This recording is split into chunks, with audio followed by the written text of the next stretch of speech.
From the Ticats Audio Network, this is Ticats Today with Brayden Neville. On today's episode, Levi Mitchell speaks about making his first start at home this season. Coach O talks about tomorrow's matchup with the Lions. Simoni Lawrence discusses maintaining Vernon Adams and this powerful BC offense. And Brian Simmons joins the show to break down tomorrow's game. It's Thursday, October 12th, 2023. I'm Brayden Neville, and you're listening to Ticats Today. The Ticats completed their walkthrough today as they prepare for the final battle at Tim Hortons Field, and we've got ourselves a dandy of a matchup between the Ticats and Lions in their final meeting of the season. The Ticats were able to capture a demanding victory last time these two teams met, and that was the game that sort of opened the floodgates for touchdowns in Hamilton and really gave the Ticats the boost they've been looking for all season long. Both teams released their depth chart for the game, and the biggest story is Levi Mitchell will get the start at home for the first time this season in the final home game of the year. And it's been something we've been waiting on since he signed in the offseason, but hey, better late than never. We saw him last week do great in the quarter of work he had against the Rough Riders. Still uncertain how much of the game he will play, but it's still exciting news in Hamilton, and we will hear from him later on in the show. Other notable news on the depth chart, Omar Bayless, who had 2 touchdowns last week and was on the CFL's honor roll, will be out for this game with an injury. Terry Godwin will be a game-time decision. David Beard will also be a game-time decision. So that means Osei Kusi will step in at wide receiver again. This will be his second straight game. So a little banged up at receiver, and we'll wait and see on what happens with David Beard. Aside from that, this depth chart looks virtually the same as it did last week. Coach O spoke today about how much of the game we can expect to see Levi Mitchell and more. There's no mislead, no trying to keep you off balance there. It's really how we feel, how Bo feels. He may go a long time tomorrow. He may look similar to Sask. And so it's really a feel-out type of deal. So the quick answer is I don't have an answer for what it's going to look like in Montreal. Well, for this year it does, because it just meant it was the next game. When you have an opportunity to be that, you go for it. But there's no way I would have known a statistic like that if you wouldn't have brought it up. So now the most important game is this week, and it's to get above 500. So, obviously you always set a goal to clinch the playoffs. You need an X by your name, and then the goal is to get a Y by your name, and that was established earlier in our division. So you control what you can control, and all we can control now is the game tomorrow. I touched on this a little bit, Dan, earlier in the week. I just think we've made more timely plays consistently, and I think consistently is a big part of that. We've taken care of the football a lot better, and we've taken the football away a lot better. Our return game and punting game has improved, and then we've put the ball in the end zone also. So when you combine all those things, you start to see a little bit more consistency, and fortunately for us, it's shown up in the most important column, and that's the win column. So I would say it's been 3 phases: stepping up, elevating their plays, making more timely plays consistently. That was Coach O. I mentioned that Levi Mitchell will be the starting quarterback for the second straight game, and he spoke today about making his first regular season start at Tim Hortons Field and going up against BC. Finally. That's how I feel, man. It's like just been waiting for this moment for a long time, and excited to get it going. Obviously, there's a bigger team focus than that. Just go out there and play as good as I can on every single play and execute and win. But very excited to come out in front of the crowd for the first time.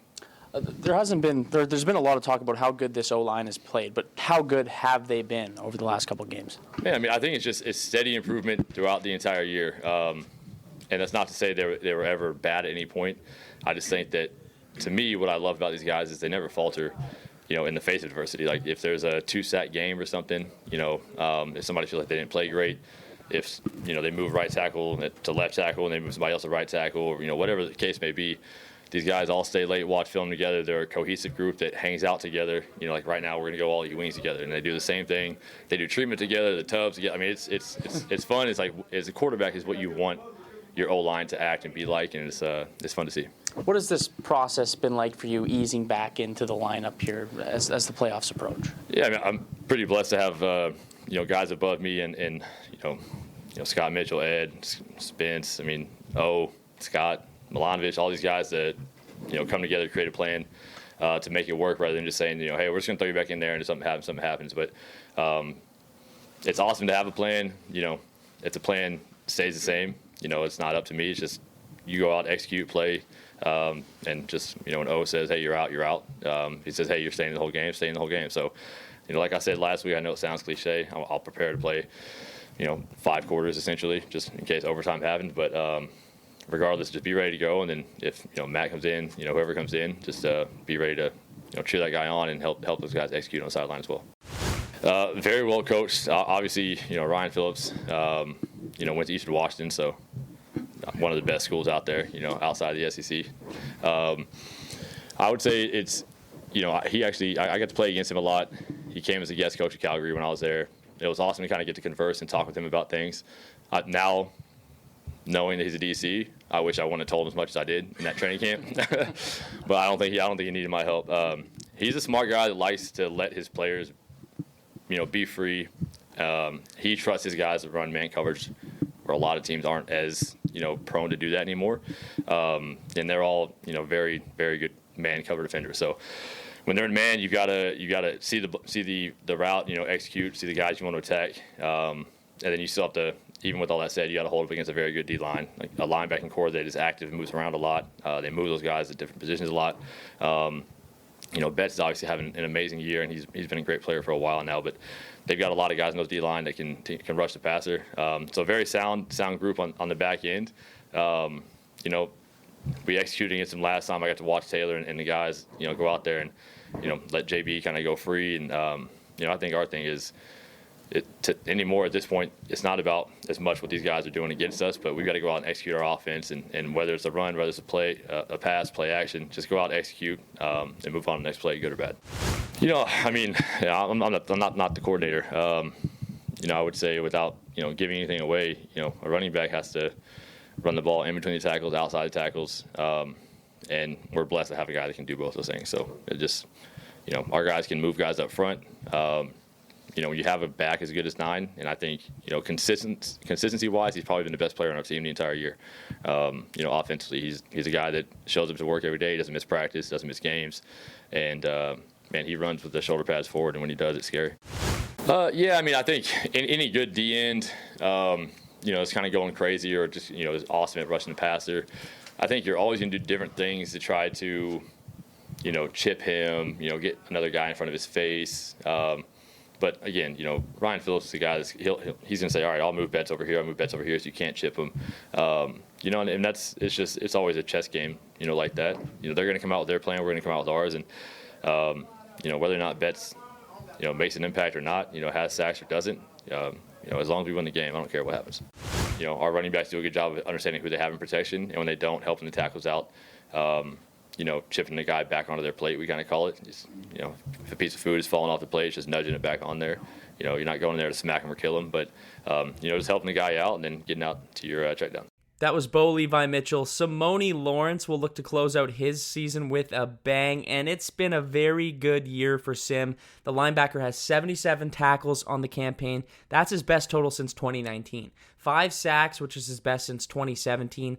3 forced fumbles, which is the best he's had in his career. And if you consider the season he had last year where he only appeared in 9 games, he struggled with injuries. This season has been an incredible bounce-back year for the 34-year-old linebacker. Simoni spoke today about playing this strong BC offense and playing in the final season home game at Tim Hortons Field.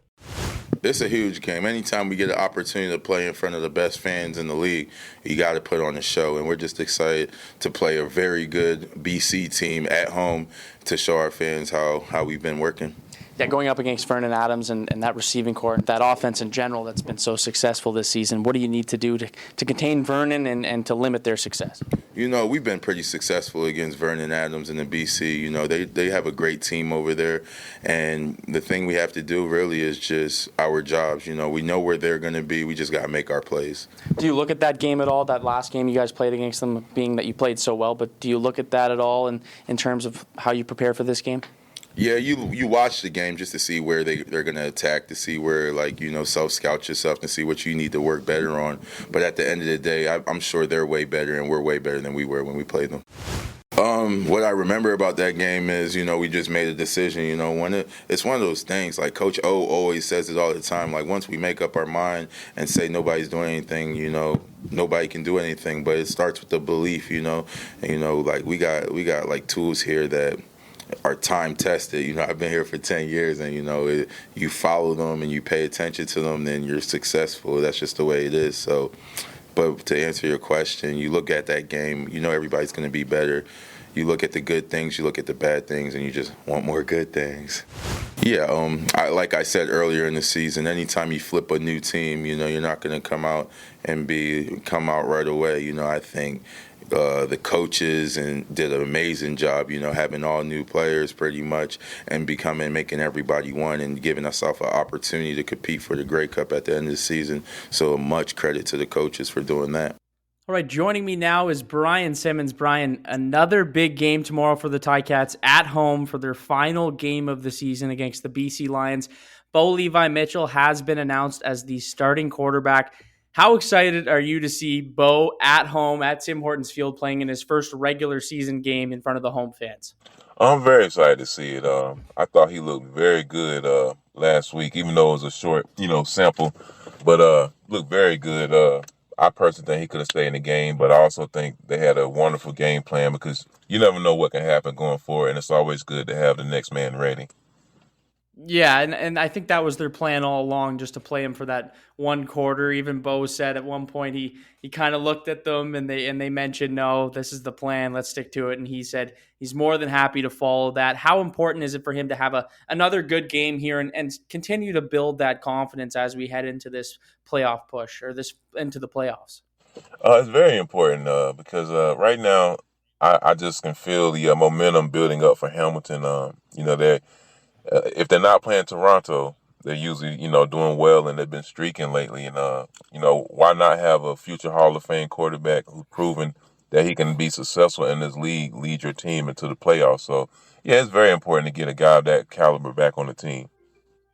Now, if you're Scott Milanovich, are you playing him the whole game, or are you still kind of easing him into it here? Maybe one, maybe 2 quarters this time instead of one, or something along those lines? Me personally, I would probably play him the entire game unless a situation comes where it gets out of hand for either side, either team. Then I would take him out. But yeah, I would definitely. My game plan would be he's a starter and I would play him. But hey, that's up to Scott's choice. So Yeah, exactly. That's why Scott gets paid the big bucks. BC is the team that's allowed a lot of points this season, more so recently in their last few games. They're still pulling out wins, but that defense does tend to allow a lot of points. What would your plan of attack be here for this offense, or what would you like to see this offense do? Well, I say it every week, Brayden. James Butler, that's who gets things going. This guy has been incredible, and I don't think he's in consideration for MOP, but, he should be a nominee because the numbers this guy's putting up, whether it's running or catching. So establish him, and for the last game he played against them, I'm pretty sure BC is going to come out, trying to eliminate, the effectiveness he has on the game. With that said, that's going to open so many doors and windows for Bo. And I imagine this to be a game that he should be very successful with if they can establish that run game early. Do you like what they were doing last game? He had 77 receiving yards. Do you like what they were kind of doing last game, utilizing him in the pass game as well, as much as they did? Oh, yeah. I love it because it just opens up so many things. Like you saw the big plays that Tim White had and stuff like that.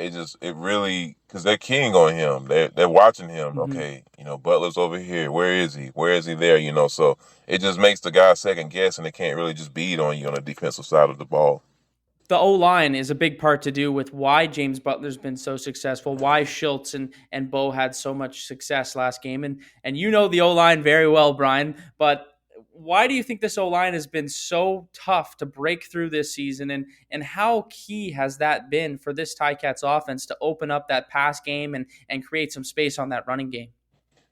Well, Brandon, you know how I feel about the offensive line. It's just, I think the offensive and defensive linemen, that's who generally sets the tone of games. That's why Toronto's had so much success. Their offensive line, not only are they getting the ball out quick, when he does hold the ball, they don't, give up sacks. So it's I don't know. It just gives everyone on your offense, like the quarterbacks and receivers and running backs, it gives them so much confidence when they know the big boys up front are going to take care of what they need to do. All I got to do is make plays. So if they continue playing that well, and also with the play calling, just helping them mix it up, that's another thing that they've been great at doing. I think the play calling has been fabulous, as far as Yeah. run pass ratio. Yeah, I agree. It's a very balanced attack, and it's been that way over the last course of, well, really since Scott's taken over, and that's no disrespect to who was there before, but Mm-hmm. this O-line has several guys who are so consistent, but I think the most consistent is Brandon Revenberg. We heard James Butler talk about Mr. Consistency last week, talking about Rev, but what does he do right? And you looking at it as an O-lineman, you might see it in a way that other people wouldn't, but what is he doing right on that O-line for them? Well, Berg, I'll tell you one thing about him. His rookie year I believe it was my last season with the Ticats. I think 2016 was his rookie year, I believe. Yep. And I seen him practice 2 times, and I went up to him and I said, "Sir, you're going to make a lot of money in this league."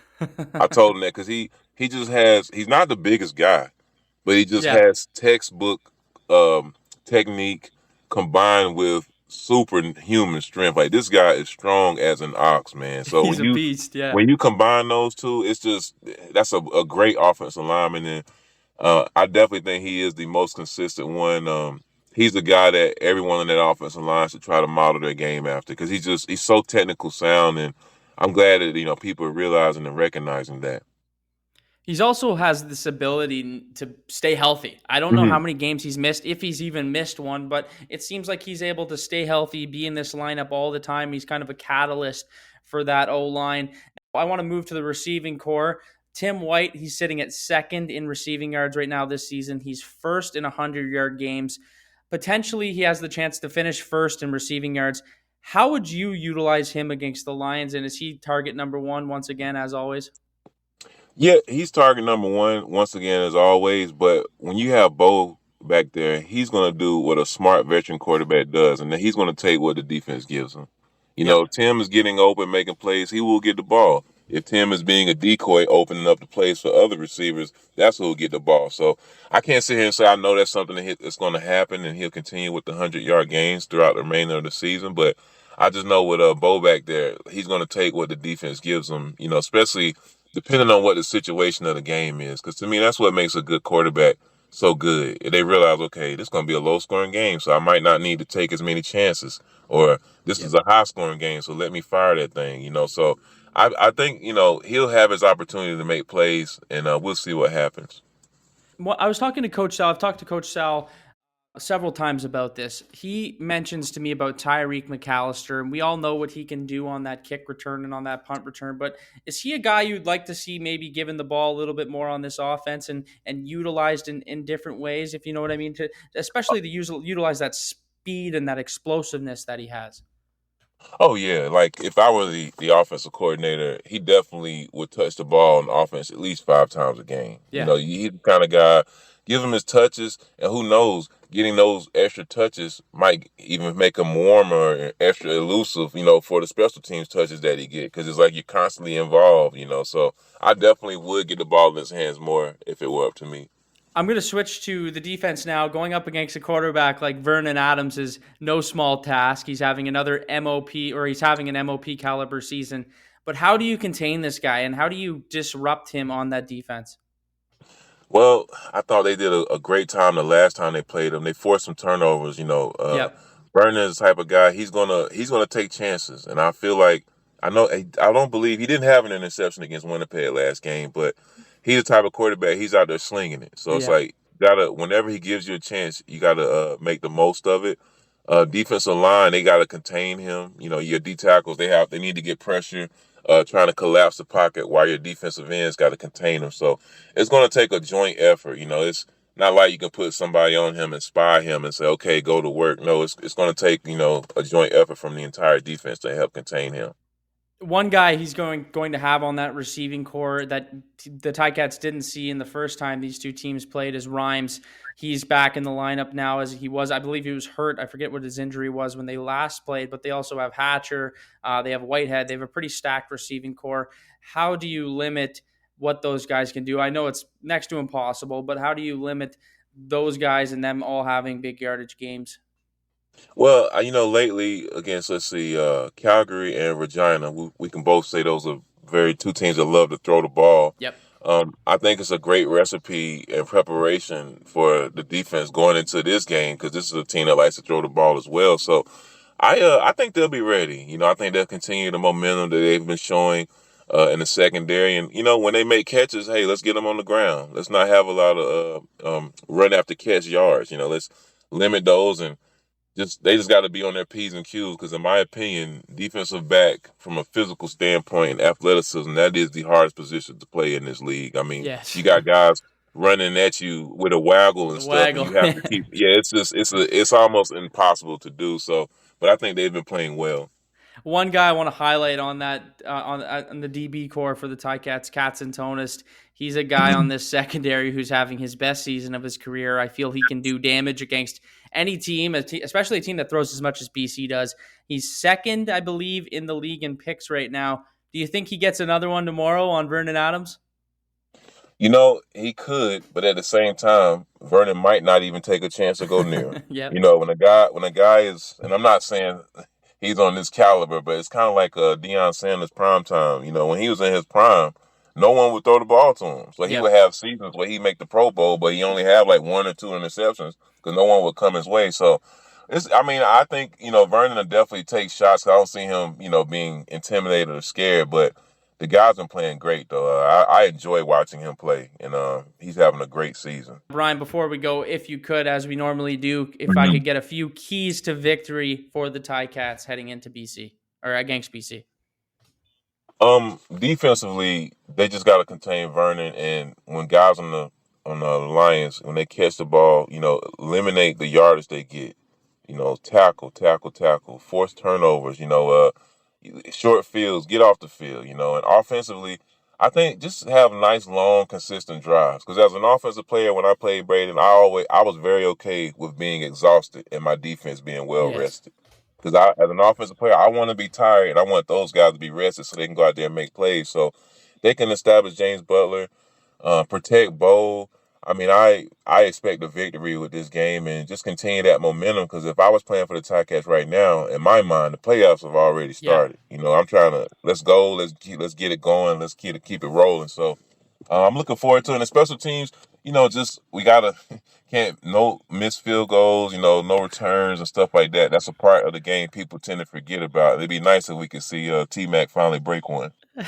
My prediction was wrong last week. I said he's getting one, so let's make the prediction. Let's double down on this week on Tyreek running one back. But Brian, it's going to be an exciting game. I'll see you tomorrow at Tim Hortons Field, a nice Friday game for us, and I'll make sure to come see you, and we'll talk before the game. But once again, as always, great having you on the show, Brian Simmons. No problem, Brayden. Take care, man. See you then. Big thanks to Brian Simmons, Simoni Lawrence, Bo Levi Mitchell, and Coach O for being on the show today. Before we go, Ticats fans, Canadian music will take center stage next month on what will be the liveliest street in the country for 3 amazing days. And it's all free for music and football fans alike. More than 40 artists from the True North will deliver free-to-attend concerts at Fan Central on James Street from November 16th to the 19th as part of the Built in the Hammer Grey Cup Music Festival. Everything gets underway on James Street on Thursday, November 16th at 11 a.m. with the SiriusXM Grey Cup Festival kickoff party headlined by Hamilton's very own Juno Award rock band, The Dirty Nil. The kickoff party also features Montreal new age punk band Nobro and performances from tons of other great artists and bands. The free-to-attend entertainment continues throughout the weekend. It doesn't stop there. It continues all weekend with confirmed acts, including a bunch of great performers and bands. Friday and Saturday's performances begin at 11 a.m. and will run till 8 p.m. nightly. Fan Central on James Street will also feature additional activities, so the whole family can enjoy, including a collection of food trucks, the Hamilton Christmas Market, photo opportunities, art installations, and other live attractions. The area will also be home to the Canadian Armed Forces Fan Zone, the Hamilton Flag Football Classic, and the Telus Kick for Good Courtyard. This is the latest in a series of major announcements from the Ticats and the Grey Cup Festival. Carrie Underwood, if you can remember, was previously announced as the headline act at First Ontario Centre on Friday, November 17th. Tickets are still available for that. More news is going to roll out as the city and region gear up to host Canada's biggest and best party, including, of course, the 110th Grey Cup game, the championship of the Canadian Football League at Tim Hortons Field on Sunday, November 19th, where global punk rock superstars and honestly, one of my favorite bands of all time, Green Day, will headline the Twisted Tea Grey Cup halftime show. It's going to be a party. Make sure you check that out. And that's all the time for me today. I want to thank you for listening to Ticats Today.